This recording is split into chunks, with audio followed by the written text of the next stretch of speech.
உடுக்க சத்தங்கேட்ட தாயி ஓடி வந்து நில்லு நில்லு, தடுத்து நிற்கும் வேலியெல்லாம் தகர்க்க அருள் வாக்கு சொல்லு. வானந்தொட்டு பூமி எங்கும் வாழும் சக்தி மாரியம்மா, மானம் மரியாதைகளை காத்து நிற்க வாடியம்மா.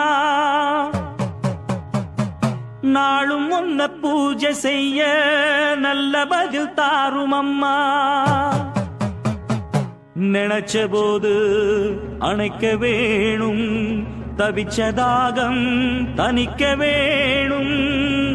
படைச்ச தாயி மனசு வந்து இறங்கி நீயோ